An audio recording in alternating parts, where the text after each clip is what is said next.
یو سوال دا هم پښتنې چې یاره حضور صلی الله علیه وسلم نه یو سوال شوی دی، یا رسول الله ای الاعمال افضل، ښه عمل تر ټولو ناسوک دی. سوال دا یو دی، خو یو سوال یې مختلف متعدد او مختلف جوابونه ورکړي دي چې یو د بل په څیر نه دی. لکه چې نبی علیه السلام نه دا پوښتنه شوې ده چې کوم یو عمل بهتر دی، نو ایته په ځینې موقع رسول الله ورته فرمایلی دي چې ذکر. په بله موقع د هغې سوال ای الاعمال افضل، کوم عمل بهتر دی. نبی علیه السلام د هغې سوال په جواب کې ورته ویلي دي چې الجهاد فی سبیل الله، جهاد کول. په بله دوشې د هغه سوال د رسول الله نه پوښتنه شوې ده، یا رسول الله ای الاعمال افضل. صحابه ورته وایي چې موږ ته وښایه. دا ورته وایي چې خدمت د والدین. بیا دا پوښتنه چې ای الاعمال افضل، رسول الله ورته وفرمایي الصلات، لمونځ په خپل وخت کول. سوال یو دی، جوابونه مختلف دي. ایوه وجه څه ده؟ نو یی دا حدیث چې مطابقت نه دی، حدیث چې ضعف قوت مسله ده، حدیث سوال کوونکی غلط دی، حدیث نعوذ بالله غلط دی. نه الحمدلله سوال دغه دی.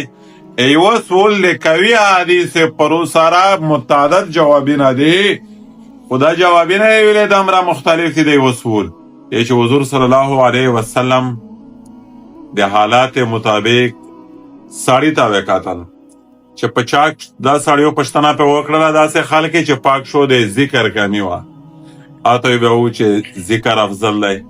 چې په چا وپوهېده چې په رسول د مور پلور خدمت کمیدو، بیا یې ورته وویل چې د مور د پلور خدمت افضل عمل دی.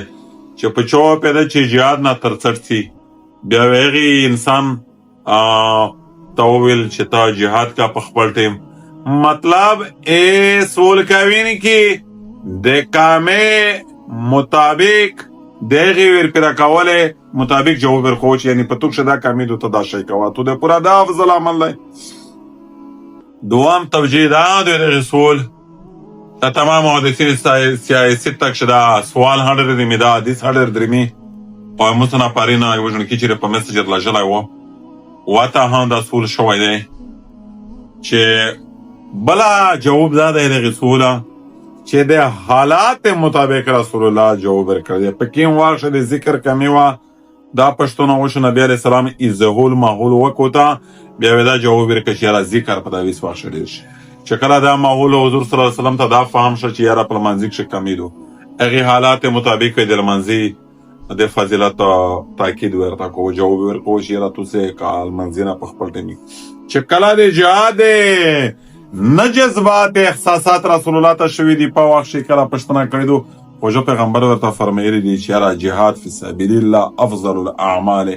نو د حالات مطابق رسول الله جواب ورکړی دی. نو سوال یو، جوابات متعدد او ټول ټیک ها دي. سوال هر ټیک دی او هیڅ مخالفت هم نشته، دا یې توجیه دی.